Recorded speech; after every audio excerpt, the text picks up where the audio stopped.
Hola, buenos días, ¿cómo están? Qué gusto saludarles, son las 9:03. Licenia Espinel anda de lo más puntual, yo no sé qué le pasa, si tiene fiebre.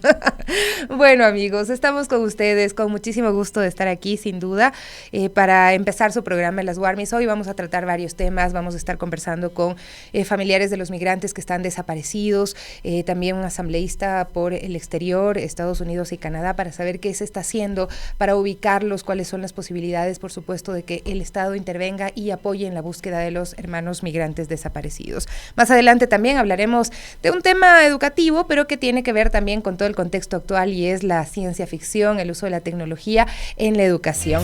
Pero y es que estaba acordándome de los detalles que me ha dejado mi amigo secreto. Ayer me dejó un tornillo que dice que es el que me falta, acompañado de una manzana. Por lo menos quiere que esté saludable, mi amigo secreto, y con un TQM que no sé si es te quiero mucho o te quiero matar. Bueno, también hay muchas empresas que pues ahora también aprovechan esta oportunidad como para tener buenos deseos, ¿no? Y para hacer algunas dinámicas que permitan también generar esta interacción. Quiero recordarles, queridos amigos y amigas, que por más de 3 años Cristina y su hija Sarita, víctima de violación, han luchado incansablemente por justicia y hoy necesitan de su solidaridad. Ya se acerca la fecha navideña y pues el sueño de Sarita es pues celebrar como cualquier otro niño o niña una Navidad digna y llena de esperanza también, ¿no? El reconocido artista Javier Guerrero se une a esta causa con su talento y generosidad y estamos subastando un mosaico único de su colección Guerrero por Guerrero titulado Los Danzantes. Esta obra de 52 por 60 centímetros está realizada en vidrio resinado y representa un homenaje al pintor de Quito y puede ser suya al tiempo que ayuda a esta causa. El precio base es de $500, así es que haga su oferta ahora mismo, querido amigo, amiga, al teléfono 099-611-7795. Recuerde, pues que es un paso para apoyar a Cristina y Sarita en su lucha también por justicia. Si usted no puede participar de la subasta,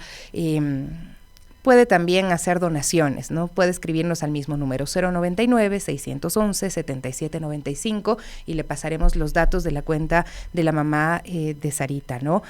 Juntos podemos hacer la diferencia. Este es el momento de apoyar y demostrar que la solidaridad nos une. Llame ahora y sea parte de esta causa que cambia vidas. 9:15. El día de ayer estábamos hablando acá en este espacio con Nelly Xinguango. Ella es dirigente de la FOIN, estaba precisamente en ese momento en el que hablábamos con ella en uno de los cierres viales que había dispuesto el movimiento indígena amazónico en su resistencia que duraba ya 15 días, ¿no? Que ayer cumplió 15 días en contra de la cárcel, la mega cárcel que pretendía construir el gobierno en Archidona, donde hay una cárcel que ya está pues con una pésima infraestructura, donde hay hacinamiento, donde las condiciones son duras, ¿no? Y pues bueno, el gobierno ecuatoriano ha demostrado ahí una preocupante falta de capacidad para establecer un diálogo auténtico con las comunidades afectadas por sus decisiones, y este reciente conflicto en Archidona precisamente que derivó en la cancelación de la construcción de una cárcel de máxima seguridad pone en evidencia el autoritarismo y también la desconexión con las necesidades reales de la población, algo que ya se abordaba también hace un ratito nada más acá en Punto Noticias, ¿no? Además, a mí lo que me preocupa es que luego hay una especie de chantaje del desarrollo, porque el Ejecutivo insiste en presentar la construcción de cárceles como una oportunidad de empleo y desarrollo económico para las comunidades, mientras dura la construcción de la obra, ¿no? Dicen empleo en la construcción de la megacárcel.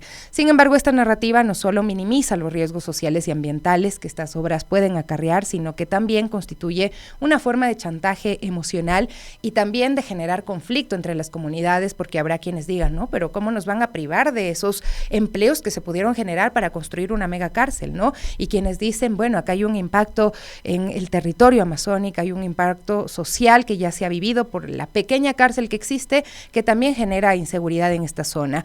Argumentar que una prisión traerá progreso equivale a normalizar la precarización de las oportunidades de desarrollo en sectores históricamente marginados. Y ahora nos vamos a Salinas. aceptado, dice el alcalde, un proyecto carcelario y refleja cómo el gobierno transfiere la carga de su incapacidad para gestionar la crisis penitenciaria a comunidades vulnerables. Mientras tanto, las verdaderas soluciones, como la implementación de un modelo penitenciario eficiente, pues parece que quedan relegadas. Tomando en cuenta que la violencia sistemática de las cárceles y la crisis carcelaria no ha finalizado desde 2021, las masacres carcelarias han cobrado más de 500 vidas. Este alarmante dato no solo expone el fracaso en la gestión del sistema penitenciario, sino también revela pues un patrón de violencia sistemática que el gobierno no ha logrado frenar. Las cárceles en Ecuador han dejado de ser centros de rehabilitación para convertirse en territorios controlados por bandas criminales. Y el modelo Bukele, promovido por el presidente Noboa como una solución mágica, pues es una respuesta bastante superficial que no aborda las raíces del problema. Incluso la militarización de las cárceles y la construcción de infraestructuras pues no son suficientes si no se acompañan de políticas integrales que incluyan programas de rehabilitación, capacitación y reinserción social, así como medidas para erradicar la corrupción interna. Esto es lo fundamental y es lo que se ha evadido. Y también hablamos de la exclusión del diálogo y la imposición. El conflicto en Archidona dejó claro que el gobierno prioriza la imposición sobre el consenso. La falta de consulta previa a las comunidades indígenas y sociales no solo vulnera los derechos constitucionales, sino que también genera tensiones que podrían evitarse mediante procesos participativos. La militarización y la represión que se vieron en estos días en las protestas son síntomas de un liderazgo que prefiere el enfrentamiento a la construcción de acuerdos, y eso es muy, pero muy preocupante. 9:20 a.m, amigos, amigas. Tenemos una pregunta que está planteada en nuestro YouTube, en nuestra transmisión. Dice lo siguiente para que puedan participar: ¿está de acuerdo con la presencia de militares y armamento estadounidense en las Islas Galápagos? Respóndanos sí o no. Ahí estamos esperando pues su participación a través de nuestra cuenta de YouTube. Y vamos a pasar al siguiente tema en esta mañana, ya para saludar a nuestros invitados, a quienes les agradecemos muchísimo por conectarse esta mañana.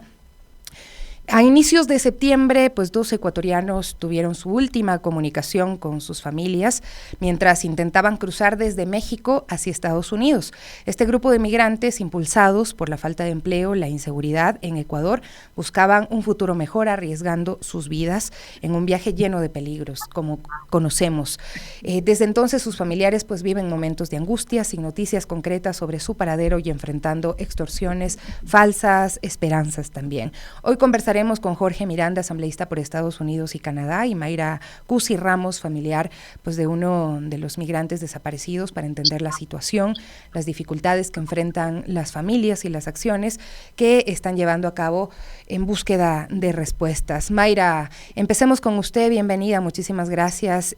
¿Quiénes son sus familiares desaparecidos y qué detalles nos podría compartir sobre los últimos días, pues antes de perder contacto con ellos? Bienvenida.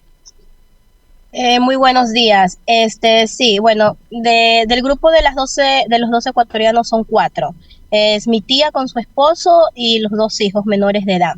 El último día que nosotros tuvimos comunicación con ella fue el 5 de septiembre a las 12 del día, donde supuestamente nos indicaban que ya se iban a subir a la lancha y que iban a estar en contacto con nosotros después de 10 horas, porque el viaje iba a ser vía marítima. Pero de ahí hasta la fecha no sabemos absolutamente nada. Ya son 3 meses han pasado y no tenemos respuesta alguna. Nos dice usted de qué zona del país son las personas de quienes estamos hablando, sus familiares. De Guayaquil. Son de Guayaquil. ¿Cuál fue el trayecto que tomaron? Y pues usted nos dice han perdido en contacto en septiembre, pero ¿cuál fue el trayecto que hicieron previamente? Ok, ellos salieron el 31 de agosto, salieron para El Salvador. En El Salvador, ahí estuvo un coyotero que los recibió y de ahí los llevó para Tapachula. Estuvieron en Tapachula el 1 de septiembre y de ahí los tuvieron en una casa donde había muchos migrantes. Y de ahí estuvieron casi como 2 días porque estaban esperando el día 4 para salir, pero indicaron que no podían salir porque supuestamente estaba muy caliente por afuera. ¿Ya? Entonces por eso salieron el día 5. Salieron de Tapachula, Puerto Madero, que pertenece a Chiapas. Ese día pierden ustedes contacto. Exacto. El último día fue el 5 de septiembre, 12 del día. ¿Ustedes reportan aquí en Ecuador a las autoridades cuándo? Bueno, nosotros lo reportamos casi a los 2 meses, Ujú. porque para ser sincera teníamos de pronto la esperanza de que ellos, algo había pasado y que de pronto ellos iban a seguir avanzando, entonces no queríamos, como quien dice, troncar el viaje, ¿me Ujú. explico? Entiendo. Entonces, cuando ya vimos que la situación se puso demasiado compleja, no teníamos respuesta alguna, entonces decidimos pues poner la denuncia. Asambleísta, gracias también por acompañarnos del día de hoy. Asambleísta Jorge Miranda, de los migrantes de Canadá y Estados Unidos. ¿Qué información tienen ustedes hasta ahora sobre el paradero de los 2 ecuatorianos desaparecidos en México? ¿Existe algún indicio concreto o avances en la investigación de lo que ustedes han podido hacer también? Porque esto es tarea de la Cancillería, pero realmente han estado otras figuras de organizaciones tratando de darles la mano a nuestros hermanos migrantes. Buenos días, Sofía. Buenos días, oyentes de Radio Pichincha. Efectivamente, gracias por el espacio. Efectivamente, hemos estado conversando con algunas de las víctimas. Hemos facilitado el proceso, inclusive en el caso de Mayra, facilitamos para que vaya al consulado en Nueva Jersey y pueda poner la denuncia en el consulado. Estamos tratando de hacer que otros familiares que se encuentran en Estados Unidos puedan también poner sus denuncias acá. Porque efectivamente se acerca una persona a poner la denuncia y la Cancillería inmediatamente debería decir, ok, ustedes son una familia, hay 6 grupos de familias. Ujú. Hay 6 grupos de familias ahí, viene una persona a poner la denuncia y la Cancillería en lugar de solamente recoger la denuncia, esa persona debería decir quién más está envuelto, quiénes más están pasando. Entonces, con otra periodista ha estado también recogiendo información y ayudando a los familiares para que pongan las denuncias, porque las personas no saben cómo poner las denuncias.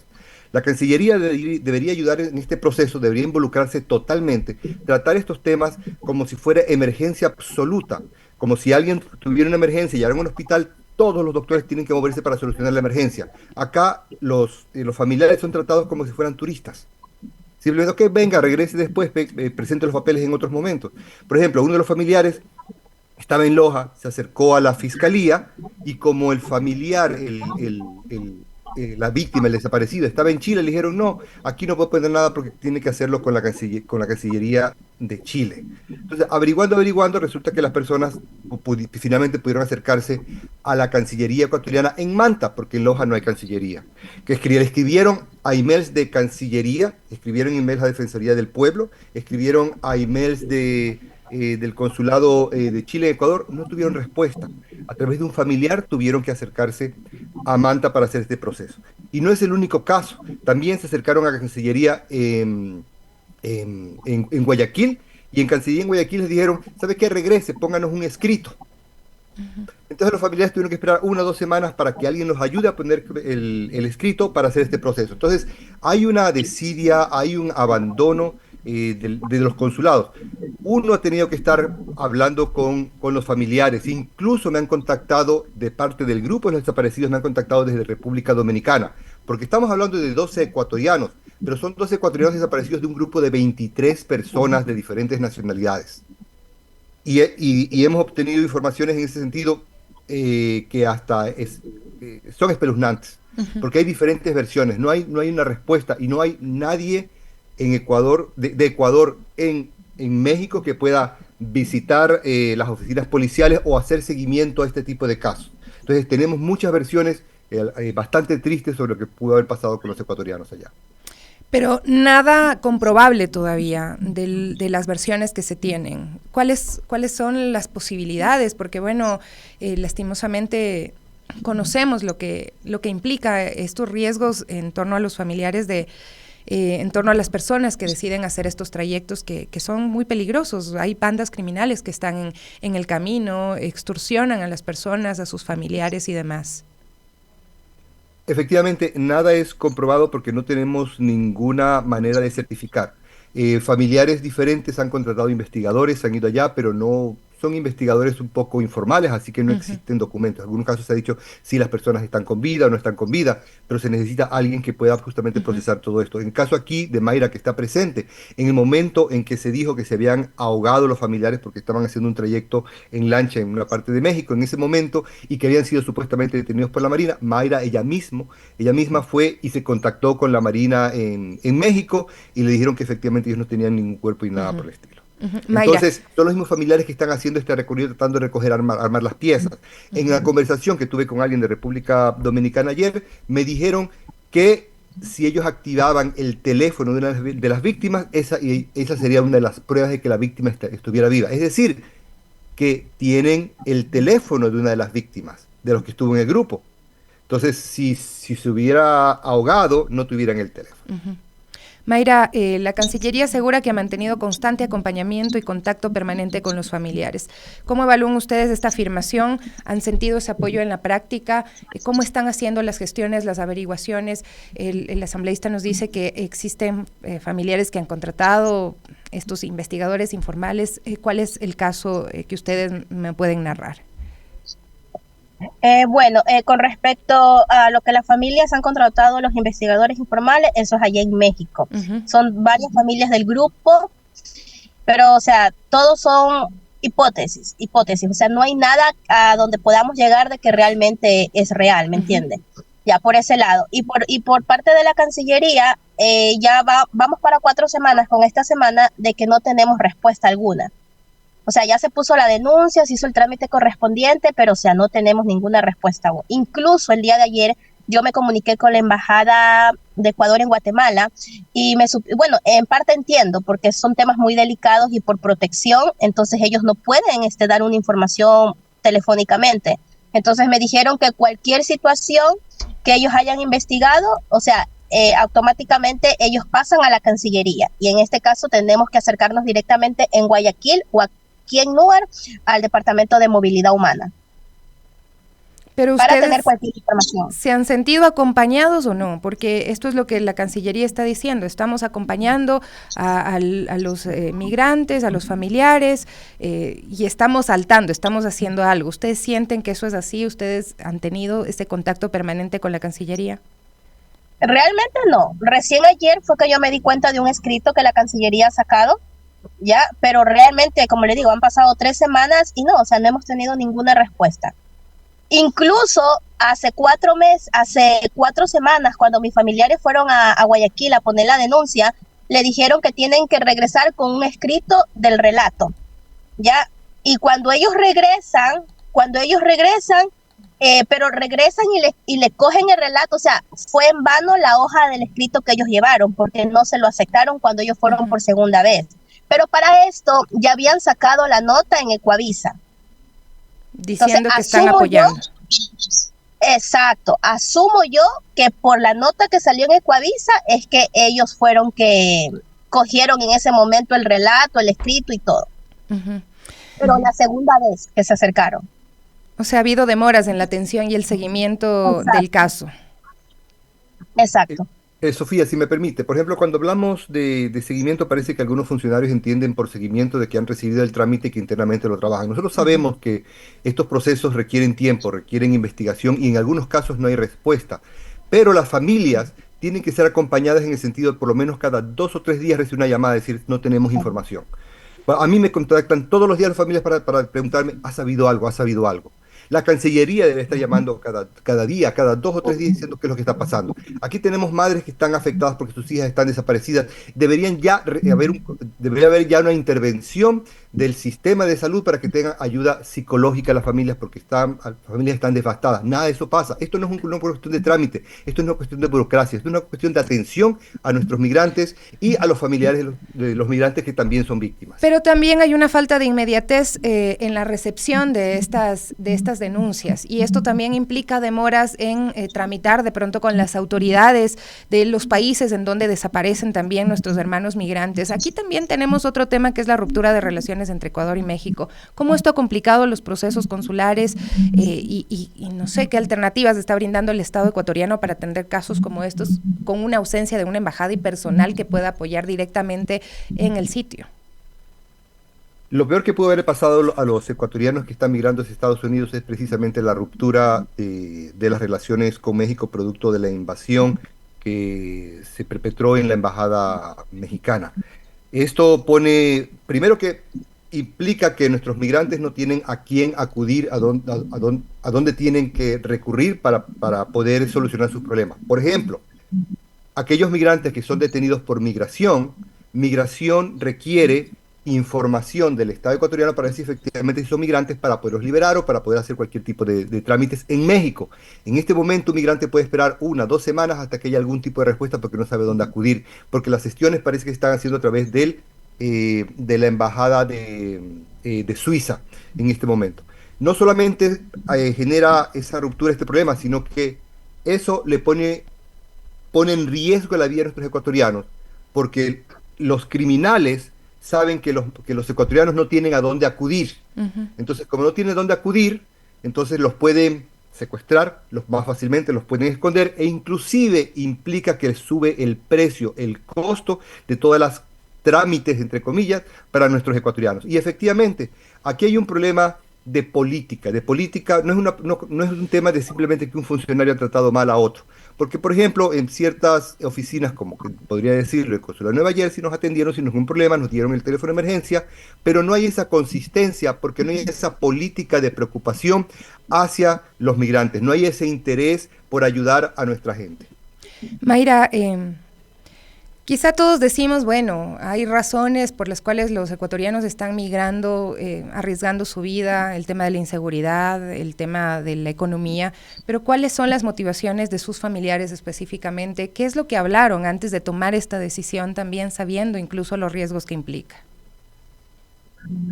Exacto, mire, en sí ellos decidieron emprender el viaje porque mi tía tenía una pequeña despensa y ella comenzaron a extorsionarla, a pedirle dinero diario. Al hijo mayor de ella, por medio de esos juegos de redes sociales, comenzaron también a extorsionarlo. ¿Ya? El esposo, por lo consiguiente, era taxista, entonces era la misma situación. Entonces, ese fue el motivo por el cual ellos decidieron, o sea, emprender el viaje ante la situación que ahorita está pasando en Ecuador. Qué duro escuchar esto, ¿no? También, asambleísta, estas causas no se están atacando tampoco, ¿no? Y esto implica que hay redes de coyoteros en el país que no son desarticuladas. Hay cifras, usted conoce tal vez sobre el incremento, porque hace unos días la Cancillería decía, ha disminuido el número de migrantes, pero son el segundo grupo de personas, los ecuatorianos, pasando por la selva del Darién, por ejemplo. ¿Se puede contradecir esta afirmación de la Cancillería? Los datos se pueden ver en el número de ecuatorianos que han sido detenidos en Estados Unidos por la patrulla fronteriza. Y existen alrededor de 300.000 ecuatorianos que fueron detenidos el año anterior. Independientemente de que se reduzca el número de detenidos que están pasando, pero el número, así como vamos, va a ser igual al del año anterior, o si no mayor.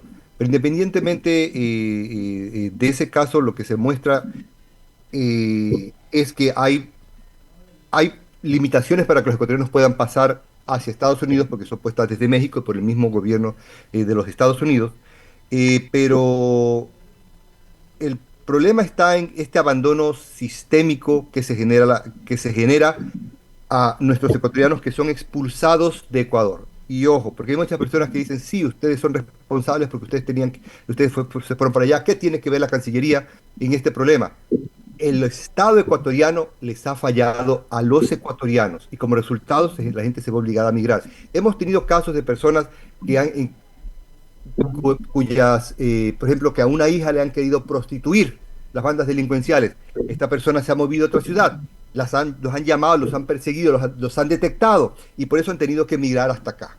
O sea, la gente sí está arriesgando sus vidas, la gente lo sabe, pero también quedarse en Ecuador para algunos es arriesgar la vida. Están siendo expulsados por las políticas económicas, por las políticas de seguridad, por la inacción que está teniendo el gobierno ecuatoriano y que han tenido los gobiernos anteriores. Muchas Esa gracias, es la situación. Asambleísta. Mayra, quisiera su mensaje al gobierno en este momento, al gobierno ecuatoriano, y también a los ecuatorianos y ecuatorianas sobre estas situaciones tan complejas que tienen que ver con la migración. Sí, bueno, lo único que yo puedo pedir es que por favor nos colaboren y que esto no quede bajo la sombra, porque imagínense, ahorita son 2 ecuatorianos, pero al momento pues, que se fue a poner la denuncia, había un historial en la computadora de mucha gente desaparecida, ¿ya? Entonces, nosotros queremos respuesta, sea en las condiciones o el tiempo que se lleve, porque entiendo que ya ha pasado 3 meses, está bien compleja la situación, pero queremos respuesta. Ya queremos que por favor nos ayuden en esta búsqueda y que por lo menos, o sea, cada 2 días, 3 días decir, mire, ¿sabe qué? Tenemos esta noticia o no tenemos nada, pero o sea, queremos sentir realmente ese apoyo. Un apoyo que va más allá, como decía bien usted y el asambleísta, de solamente sacar comunicados, sino realmente logístico y psicológico también en este momento, que el Estado ecuatoriano diga y esté presente y les diga, estamos aquí, sentimos el dolor que ustedes están sintiendo en este momento. Mayra, muchísimas gracias, asambleísta. De la misma forma, estamos atentos a cualquier novedad que exista en torno a este caso.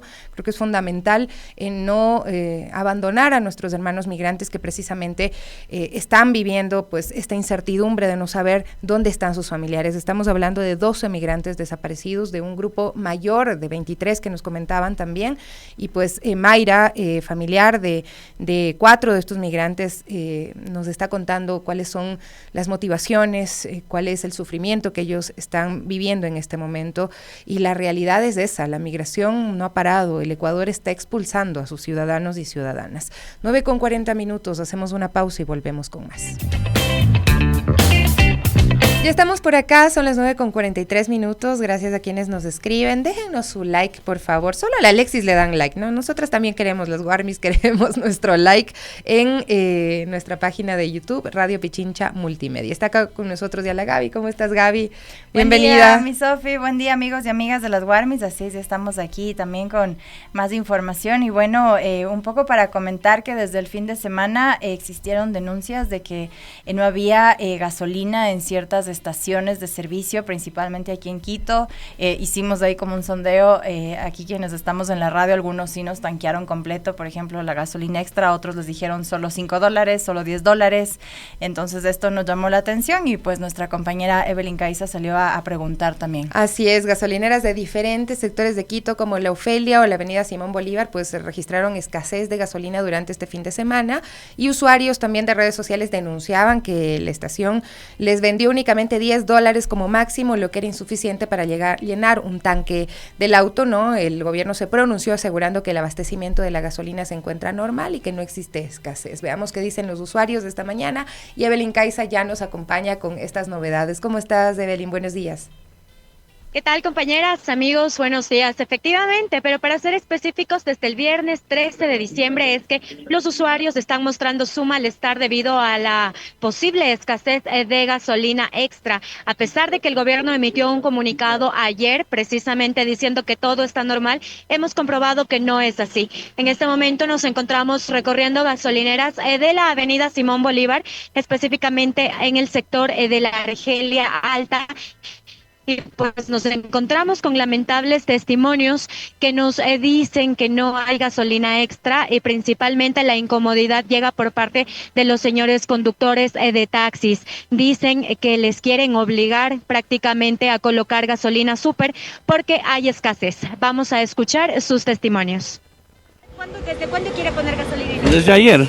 Ayer me quedé sin gasolina y me vine por acá por la Argelia, pero no había. ¿En qué gasolineras le dijeron que no hay gasolina? Petro comercial de acá, de la Argelia. Sí. ¿Y cómo le ha tocado solucionar? Tuve que poner la otra, ¿cómo se llama? La super. ¿Y qué le dicen en la gasolinera? ¿Por qué no hay? ¿Consultó? Que no hay, dice que no han venido los tanqueros. Igual, el problema persiste hasta hoy. Sí, en la Primax igual no hubo. En la de Tampico igual que no había. El gobierno emitió un comunicado diciendo que todo está normal, que sí hay gasolina en todo lado. No sé, ya le digo, yo aquí por eso vengo por si acaso a preguntar. No sé si habrá aquí. Cuéntame, ¿qué pasó? ¿Usted quiso poner gasolina y no encontró? Ahorita vengo del sur, dice que hay solo súper, pero para nosotros, para taxi, no nos conviene el súper. Nos conviene extra, que pues siempre trabajamos, el día a día laboramos. Y eso no tenemos suficientes. No sé qué nos pasa, tenga la bondad de... nadie nos explica. Dice que si quiere ponga el súper más bravo, así que nosotros día a día ganamos dando servicio a la ciudadanía Eso es mi estimada. ¿En qué sector era esta gasolinera? Por sur, por Petro Comercial. El gobierno ha dicho que está todo normal y abastecido, envió un comunicado incluso, ¿no es así? Exactamente, pero ¿cuál es la base? En las bombas dice que solo tenemos súper, entonces nosotros eso no es molesto, necesitamos extra. Entonces yo vengo desde sur, entonces yo me voy al norte, entonces ahorita vengo acá a pedir de favor que a ver si hay, pero no hay. Eso es mi inquietud. Muchas gracias. Ahí pudimos escuchar los testimonios de los usuarios de gasolina acá en la avenida Simón Bolívar, y aunque el gobierno insiste en decir que todo está normal, nosotros también buscamos a los administradores de las gasolineras, quienes prefieren mantener el anonimato, pero nos han revelado que efectivamente desde hace 15 días hay escasez de gasolina, que antes tenían un cupo de 10,000, sin embargo, que hace unas 2 semanas aproximadamente este cupo bajó a 8,000. Escuchemos su testimonio. Bueno, lo que sí nos redujeron el cupo. Por ejemplo, antes nos daban 10,000 galones, supongamos, de extra. Esto más sucede con el extra. Con el diésel no hay ningún inconveniente. A lo que son las comercializadoras, antes nos daban 10,000 el cupo y ahora nos redujeron a 8,000. Eso sí está sucediendo, y es por eso que en algunas gasolineras considero yo que no hay el abastecimiento suficiente. ¿Y les han explicado la razón? En realidad no nos han explicado, es únicamente nos han dicho que, bueno, nuestro principal proveedor está en el Beaterio, y nos han dicho que ellos están abasteciendo a otras gasolineras que son fuera de provincia, por ejemplo de Ambato y Riobamba. Eso es lo único que nos han dicho. ¿Y este problema desde cuándo está? Prácticamente este problema viene hace unos 15 días aproximadamente, que nos han estado reduciendo el cupo a cada momento. ¿Sí? ¿Y los clientes qué les han dicho? ¿Ha habido algún inconveniente? En realidad no ha habido ningún inconveniente, lo que sí, como parte de gasolinera hemos tenido que parar ayer, por ejemplo, 1 hora, 1 hora y media, ya que no teníamos el combustible, no llegaba el tanquero. Es como le mencioné, únicamente esto sucede con lo que es combustible extra, el diésel normalmente. Como pudieron escuchar, algunas gasolineras incluso han tenido que parar sus ventas debido a este desabastecimiento, que si bien en algunas es completo, en otras es parcial, y venden únicamente $10 a los vehículos, quienes dicen que esto no es suficiente para continuar con sus labores. Recordarles que nos encontramos precisamente en las gasolineras ubicadas en la avenida Simón Bolívar, esto a la altura de la Argelia Alta, en donde conductores denuncian desabastecimiento de gasolina. Nosotros continuaremos pendientes de qué es lo que sucede más adelante, y si el gobierno emite nuevos comunicados, emite nuevos pronunciamientos ante estas quejas ciudadanas. Gracias, Evelyn. Bueno, ahí está la realidad. ¿Qué hacer? El comunicado del gobierno de Petroecuador dice, no, todo está normal, hay abastecimiento, no pasa nada, y la gente dice otra cosa. Así es, y bueno, nosotros también, como les mencionábamos, lo comprobamos el fin de semana. A quienes tuvimos suerte sí nos tanquearon completo con la gasolina, pero otros dijeron no, hasta $5 y $10. Y por ahí también nos comenta nuestro compañero Patito que incluso no subió el medidor de la gasolina a como normalmente sube cuando uno tanquea $10.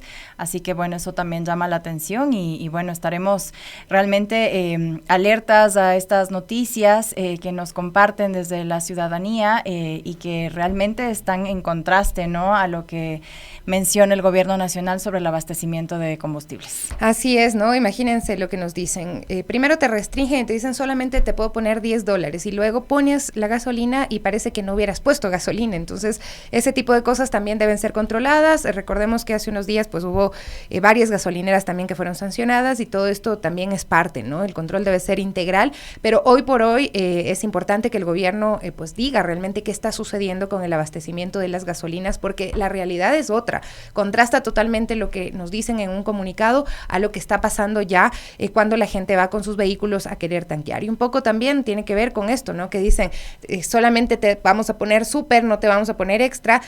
de qué estamos hablando, ¿no? También, o sea, a quién se está perjudicando, quién está ganando, también con esta especie de especulación que empieza a generarse, ¿no? ¿Cuáles son los canales para denunciar también este tipo de cosas? Obviamente, Evelyn está recogiendo un testimonio en el que dicen que las gasolineras no están recibiendo el abastecimiento completo, pero también pueden existir los otros casos. ¿Dónde está el control? ¿Dónde está la intendencia? Este tipo de cosas no pueden estar pasando, no pueden estar sufriendo los ecuatorianos y ecuatorianas. Seguiremos atentos en todo caso. 9:51, Gaby.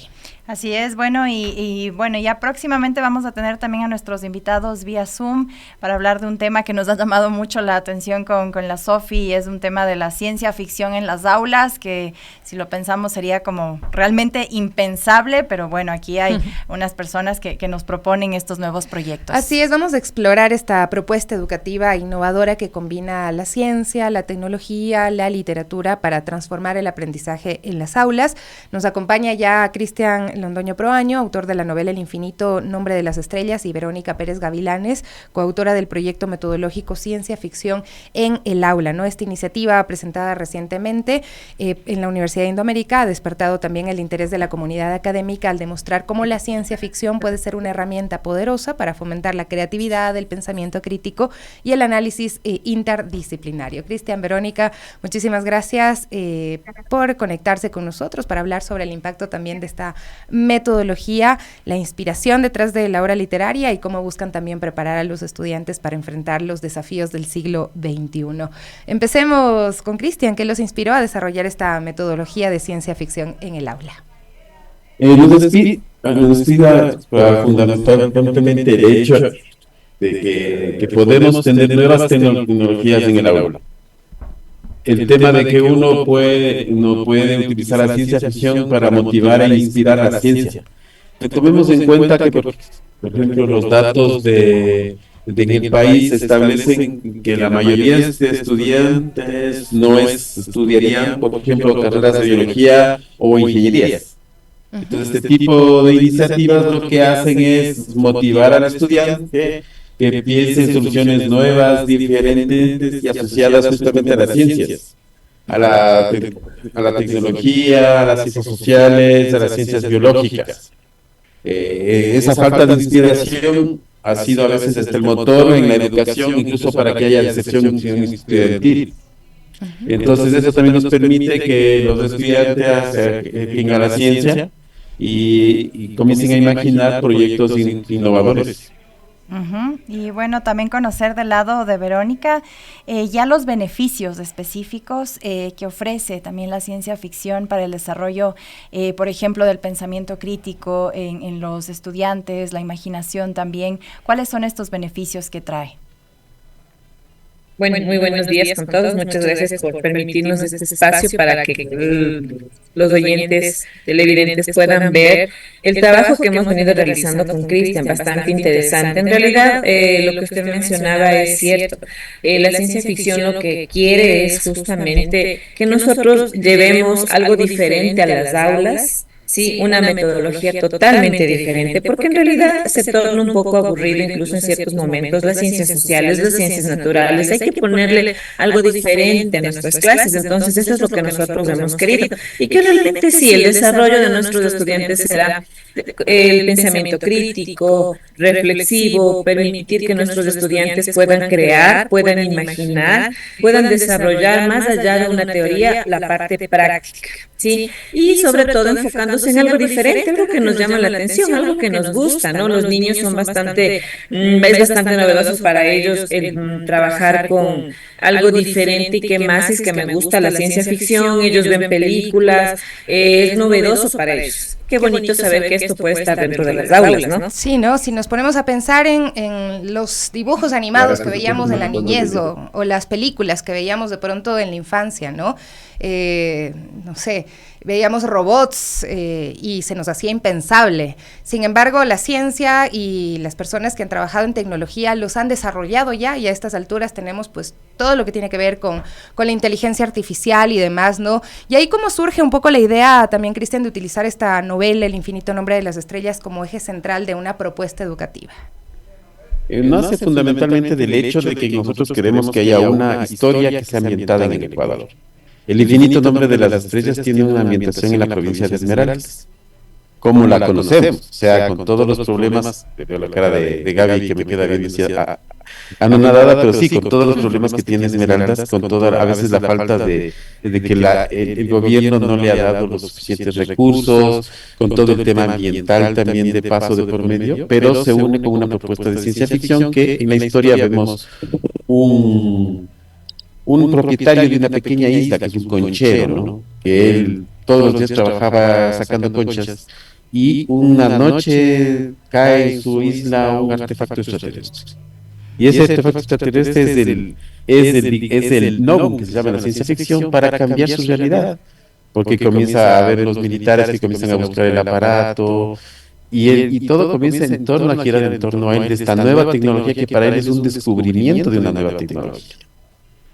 Y ese descubrimiento de la nueva tecnología le obliga a él a cambiar su forma de ver, su forma de vida, ¿no? Y ahí es en donde nosotros comenzamos a establecer las cuestiones educativas, porque incluso vemos a través de la propuesta, por ejemplo, las realidades esmeraldas, podemos armar debates con los estudiantes con respecto a lo que está pasando en nuestro país, a la realidad social. Incluso, por ejemplo, si hablamos del mismo aparato tecnológico, por ejemplo, podemos hablar cómo la nueva tecnología impacta en nuestra vida cotidiana y podemos hablar con los estudiantes de aquello.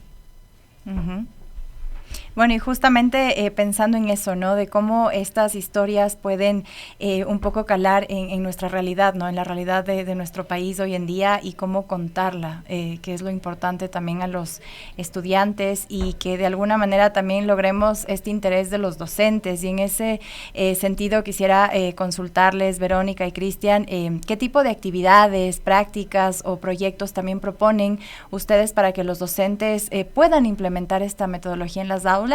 Y también cómo han recibido esta propuesta, tanto estudiantes y docentes, cómo ha sido la participación de ellos. Bueno, nosotros ya tuvimos el contacto ya con para presentación de nuestro ebook en cuanto a docentes. Sí, ya les capacitamos en un colegio de aquí de la ciudad de Ambato, nosotros les capacitamos, trabajamos ya con ellos porque nosotros lo que queremos es en base a la historia que es autoría de Cristian, en base a esa historia nosotros hemos propuesto actividades para que se las trabaje dentro de las aulas, como por ejemplo, siempre hay que considerar y dentro de las aulas nosotros al planificar como docentes necesitamos basarnos en el currículo y para ello tenemos destrezas que desarrollar en los chicos, ¿no? Entonces esas destrezas no las hemos dejado al lado. Las actividades que nosotros hemos planteado son actividades que están enfocadas en el currículo nacional, sí, que establece el Ministerio de Educación, y en base a eso están el contenido, está la destreza, están preguntas base para partir para nuestra clase misma, están actividades que los chicos van a desarrollar y sobre todo un producto que viene a ser la parte práctica o la parte de producto tangible para nuestros estudiantes. Sí, la parte tangible en donde ellos participarán con su imaginación y obviamente haciendo referencia a nuestro libro. Ahora, en base a esto, los chicos podrán desarrollar la imaginación porque, por ejemplo, una de nuestras actividades será crear una maqueta en base a la imaginación de un relato, si es que a ellos les pasó algo así imaginativo, algo diferente en algún momento o escucharon alguna situación que tenga relación con la historia misma. Entonces ellos podrán crear, podrán imaginar y sobre todo se trabajará también lo que es la parte colaborativa dentro de las aulas. Entonces este tipo de actividades ya las compartimos con docentes, ya les mencionamos cómo es la metodología, tuvimos una buena acogida, lo que queremos es eso, ¿no? Llevarles nuestra metodología a más colegios, porque para eso es la investigación y eso es lo que queremos, compartir con los colegios, si que quieran conocer, nosotros estamos dispuestos a compartir. Eso es interesante, ¿no? Creo que hay dos temas ahí, por un lado, que también puede haber a veces resistencia a estas nuevas metodologías o a estas nuevas ideas de educar, ¿no? Pero ya la educación no puede ser plana, menos con todo lo que tenemos a día de hoy y el acceso a la información que tienen los estudiantes, las estudiantes, a las mismas tecnologías, ¿no? Entonces, creo ahí, Cristian, que sí sería importante como hablar, mencionar cuáles son los pasos iniciales que les recomendaría seguir a los docentes, que les interese y que no tengan experiencia con el tema de la ciencia ficción, y por el otro lado a los estudiantes, ¿no? Porque quizá hay también apatía a veces a la lectura y cómo se los puede motivar a participar en actividades basadas, por ejemplo, en esta lectura del infinito nombre de las estrellas. A ver, como primer punto vale la acotación. Gracias, Sofía, por la pregunta. Pues una pregunta interesante. Por eso de la apatía de la lectura. Claro, las cifras estadísticas te dicen que solo el 5% de los ecuatorianos leen un libro al año. Entonces es realmente poco la lectura que hay pues a nivel nacional. En este sentido, nosotros lo que hemos propuesto como una propuesta editorial es que el ebook tenga animaciones que hemos colocado, que las hemos generado nosotros con inteligencia artificial. Entonces, si tú revisas el libro, es un libro que tiene gráficas, que es ilustrado, que tiene una letra incluso hasta grande, que les permite avanzar de una manera bastante relajada en la lectura, ¿no? Por un lado, es también el tema del producto como tal que entregamos. Otro lado también es la historia que atrapa desde el primer momento para que el estudiante vaya entendiendo cómo es esto de la ciencia ficción y se vaya involucrando en la historia. Y tú también hablabas sobre los primeros pasos. Yo diría que los primeros pasos es que te guste el tema de la ciencia y las historias en donde se involucra la ciencia. Hay algunos ejemplos que uno podría empezar desde el inicio. Por ejemplo, Julio Verne. Las historias de Julio Verne son bien interesantes. Si te pones a pensar, Julio Verne fue uno de los que inspiró a muchos ingenieros a los inventos que tenemos ahora. Pensemos en 20.000 viajes de 20.000 leguas de viaje submarino. Por ejemplo, estuvo el Nautilus, que era un submarino, y después de unos años se creó el submarino. O Viaje a la Luna, en donde había un proyectil que llegaba a la Luna, y después tenemos lo del Apolo, por ejemplo. Entonces, noten ustedes que haya habido esa especie de inspiración, y podemos empezar con los estudiantes con historias como esas y hablando sobre el tema tecnológico, porque tomemos en cuenta que ahora nuestra realidad es tecnológica. Ya no podemos desligarnos de la tecnología. Ahorita mismo estamos hablando por Zoom. Entonces el tema ya es tecnológico, o sea, ya no podemos decir es que la tecnología no, y ahorita ya tenemos que ligar. Y más a los estudiantes, que son ellos nativos digitales que viven en la tecnología, ellos viven en el YouTube, en el TikTok, viven en las narrativas digitales. Tenemos que atraparlos. Y esta forma que nosotros ideamos del ebook es una forma para atraparles a ellos e inspirarles para que ellos descubran en la ciencia muchos valores, para que ellos descubran que ellos pueden ser distintos. Es una de las cosas que dígame, justo, sí, Cristian y Verónica, pero claro, la realidad también educativa de nuestro país es dispar, ¿no? Tenemos el claro ejemplo entre las unidades educativas que están en las ciudades y también en la ruralidad. Entonces, en este sentido y en el entorno rural, donde sabemos que la tecnología, el acceso a Internet aún es muy limitado, ¿cómo se podría adaptar esta propuesta metodológica para que de alguna manera se iguale o sea de alguna manera efectiva a lo que podrían plantear también en las ciudades? A ver, bueno, en realidad eso es lo que nosotros vivimos a diario como docentes, ¿no? La realidad es totalmente diferente, no hay los recursos que tal vez necesitamos, pero no imposible. Creo que a nosotros como docentes nos caracteriza justamente eso, ¿no? La creatividad, la imaginación y el servir a nuestros chicos, ¿no? A nuestros estudiantes. Entonces, yo pienso que dentro de las actividades que nosotros hemos planteado, si bien es cierto, está involucrada la tecnología, pero también está el trabajo, como les mencionaba hace un ratito, del material del medio. Sí, en donde podemos mencionar, a ver, vamos a trabajar la maqueta. ¿Cómo vamos a hacer esta maqueta? Pues la vamos a trabajar con el material del medio. ¿Qué tienen en casa? Material reciclado, sí, que podríamos hacer. Casi todas las actividades son prácticas en donde podemos manejar material reciclado, que creo que en casa sí tenemos acceso todos, ¿no? Entonces, aparte, la idea de nuestro ebook sería, si yo pues, fuera una docente de un área rural en donde tenga que trabajar con no los medios necesarios, pues creo que ¿qué haría? Primero es que tengo que en casa, que tal vez tengo ya cómo escanear el código QR, pues llevo el libro tal vez ya impreso yo, o llevo yo en mi teléfono y les leo a los chicos, o permito que ellos también lo lean desde mi teléfono, y ya las actividades mismas ya lo haríamos con el material que tenemos. Creo que el docente tiene que justamente eso, ¿no? Adaptarse a las necesidades y adaptarse al contexto. Y eso es lo que nos dice en realidad nuestro currículo educativo, ¿no? Que es flexible y adaptable. Entonces, nosotros también lo hicimos de esa forma en nuestro ebook, adaptable. Entonces, creo que sí adaptaríamos a todas las áreas y a todos los contextos que actualmente vivimos en nuestro país. Hay un currículo formal, ¿no? Que está dado por el Ministerio de Educación, las entidades pertinentes y bueno, hay de alguna forma lograr esa conexión también, pero pasemos digamos a casos que podrían darse. Si un estudiante planteara una solución tecnológica futurista en un debate grupal, por ejemplo, pero esta idea contradice principios éticos o no sé, ¿cómo se manejarían este tipo de situaciones en el aula, no?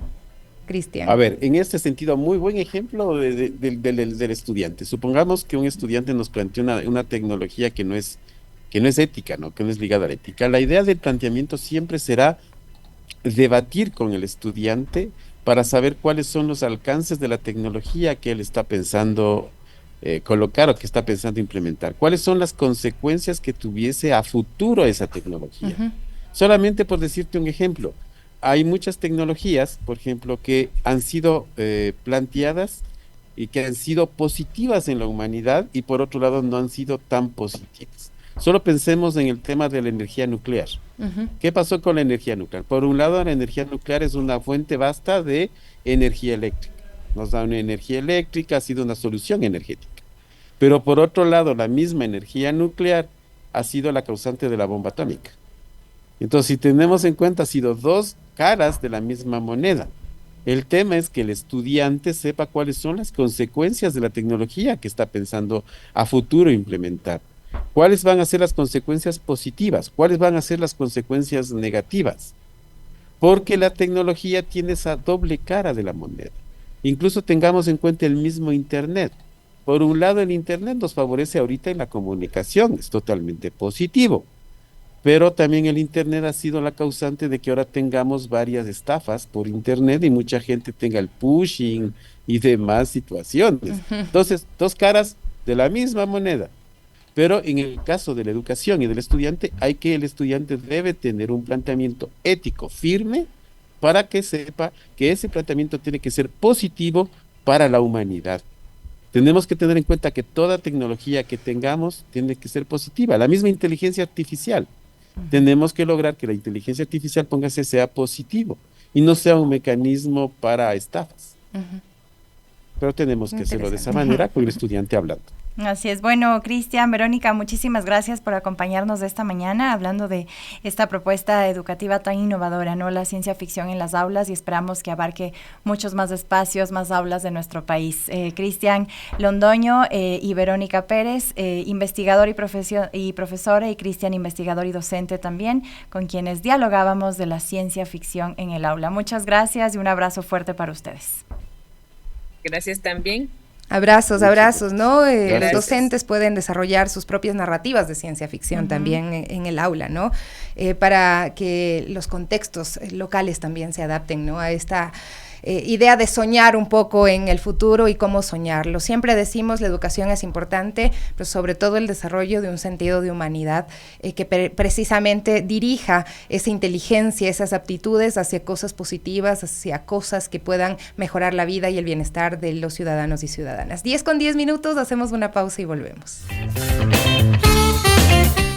Estamos ya en la parte final, en la recta final de nuestro programa del día de hoy. Bueno, la noche de ayer, lunes 16 de diciembre, hubo un nuevo corte de luz no programado que dejó a varias ciudades de Ecuador sin servicio eléctrico. En Guayaquil, los usuarios de redes sociales reportaron interrupciones en el sur, centro y norte de la ciudad pasadas las 11 de la noche. Así es, bueno, nosotros también estábamos revisando en redes sociales todas las denuncias y efectivamente estos cortes se están dando sin la programación planificada por el gobierno, y eso es lo que denuncian los ciudadanos a través también de redes sociales. Y ahí justo vemos imágenes de cómo han sido estos días también atípicos y con estos cortes no programados también. Así es, el mismo problema se registró en Quito, en Puerto Viejo, Riobamba, Daule, Santa Elena y otras localidades del país. Los cortes de energía duraron entre 20 minutos y una hora, aunque no hay un pronunciamiento oficial de las autoridades. La ministra de Energía, Inés Manzano, mencionó que los apagones de la madrugada del 12 de diciembre, que ya había pasado, se habrían originado por una sobrecarga de potencia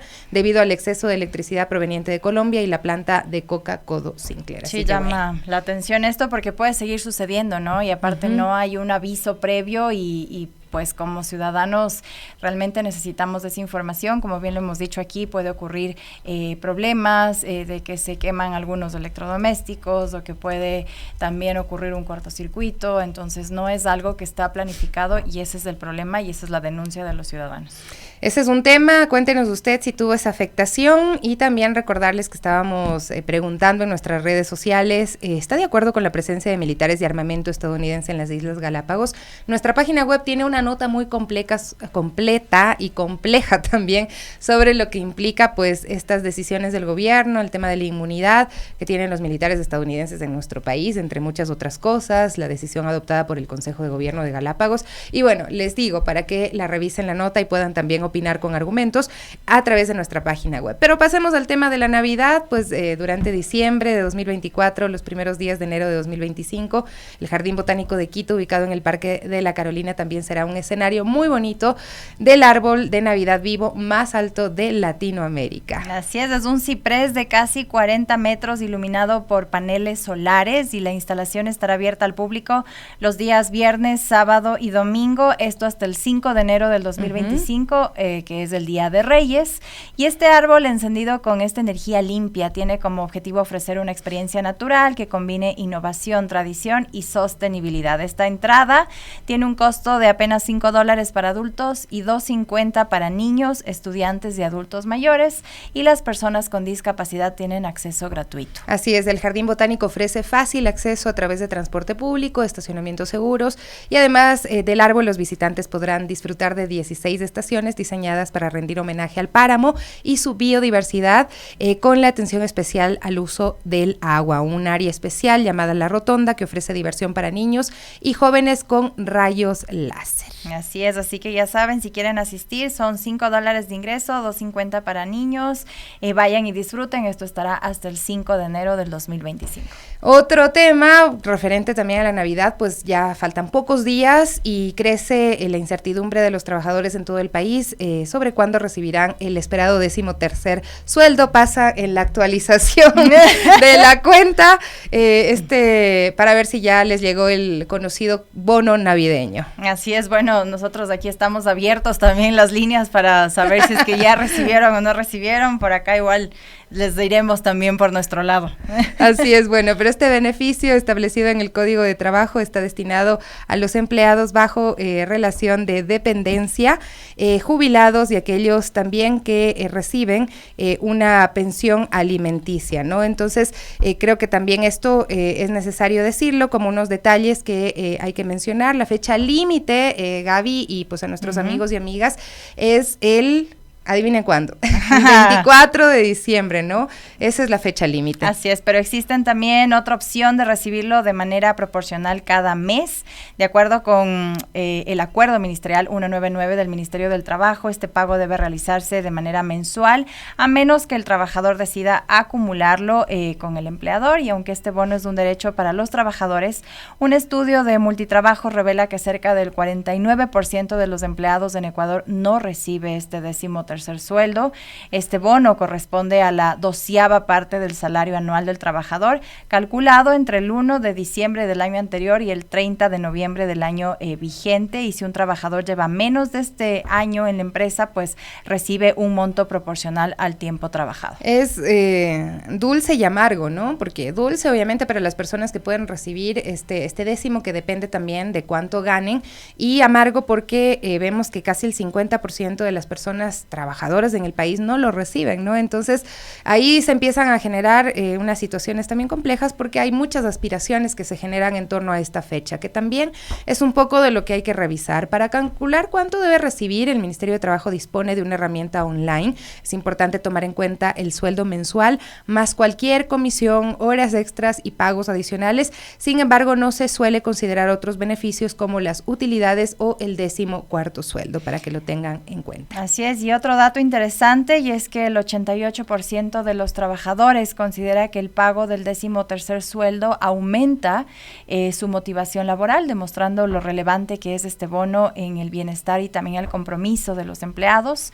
Según Multitrabajos, el 92% de los trabajadores ve este pago como fundamental para su economía personal. Y lo decimos, se le dice bono navideño, pero en realidad es un derecho ganado, es un derecho luchado, un derecho adquirido que debe ser respetado. Por tanto, si es que usted no recibe el 10º, tiene los canales, o debería tenerlos a través del Ministerio de Trabajo, para poder denunciar a las empresas que no están cumpliendo con este 14º sueldo, ¿no? 13º y 14º sueldo, el que se da en Navidad y el que se da también pues en la época de ingreso a clases, ¿no? El uso de este bono varía también, esto decirlo, ya que el 54% de los trabajadores lo destina al pago de deudas, mientras que otros lo utilizan en compras navideñas, ahorro o inversión. Sin embargo, el 57% de los encuestados aseguró que este bono no es suficiente para cubrir todas las necesidades durante las festividades. Y bueno, también se menciona que este 13º sueldo es una oportunidad clave para muchas personas, sin duda. Bueno, nosotros aquí sí ampliamos esta pregunta de ustedes cómo planean utilizarlo, tal vez sí pagar las deudas que están ahí pues acumuladas durante el año, tal vez sí pueden ahorrar un porcentaje o van a invertir en algo. Entonces también conocer ustedes cómo lo van a utilizar, pero como bien dice Sofi, quienes tienen, ¿no? Claro que hoy sí. en día llamado privilegio, aunque es un derecho, pero así lo vemos de esa manera, ¿no? Quienes pueden recibir este 13º sueldo, que bueno, ahí queremos conocerlo. Así es, porque bueno, vemos esta cifra y hay mucha gente que trabaja por factura, por ejemplo, ellos no reciben este este sueldo adicional en el mes de diciembre, y pues obviamente se genera como una especie de frustración, ¿no? Uno ve en ese sentido como una inequidad que se siente en el momento en que el resto de personas que sí están bajo relación de dependencia pues están recibiendo este dinero. Y de ahí pues quienes lo mensualizan, si es que quieren ahorrarlo, tienen que ser disciplinados, porque la plata en el bolsillo se gasta muy muy fácilmente. Así es que yo tengo mi técnica, debo decirles, yo mensualizo mi 10º y mi técnica es contratar una cuenta de ahorro programado y que apenas me depositen, me lo debitan, y entonces al final del año pues tengo un poquito de los intereses ganados, ¿no? A algunos les sirve, a otros no. Igual después voy y hago malas cosas y pierdo los intereses. Es importante tener como estas herramientas también de ahorro que de alguna manera igual benefician, y como mencionábamos, ¿no? Algunos encuestados dicen que no les avanza, y es la realidad también, y hemos hablado mucho aquí del tema del salario básico, el costo de la canasta básica. Si es una familia de 4 integrantes y una sola persona trabaja, pues realmente es insuficiente, es lamentable la realidad en la que vivimos, y pues bueno, por eso es que también los encuestados han dicho que no les alcanza, y es una realidad también. O sea, es como un salvavidas, ¿no? Al mes de diciembre, para pagar deudas o para empezar incluso también algún proyecto a futuro, bien por los que pues pueden recibirlo, y que también cuando pensamos en cómo se gasta ese dinero, que sea comprando ojalá y productos nacionales, en compras inteligentes, pero además en compras responsables, con nuestro nuestras propias economías, con nuestros artesanos y artesanas. Y bueno, ya nos toca despedirnos, nos vamos a despedir muy puntualitos porque hoy todos han estado puntuales, así es que amigos, ya nos vamos, les dejamos un abrazo muy fuerte, se nos quedan unos temas, queríamos hablar sobre la reforma al pago de patente municipal, ya será mañana, para que nos cuenten también sus impresiones, el tema de mantenimiento de quebradas que se está haciendo ahora mismo en la capital, estamos en época de lluvias, que también es necesario hacerlo, mi Gaby. Así es, pero bueno, sigan conectados a la señal de Radio Pichincha, ya está aquí el Quique también en cabina, ya listísimo, y se vienen las noticias también, así que sigan conectados con todos nosotros y bueno, y con las Warmis, hasta mañana. Chao, chao.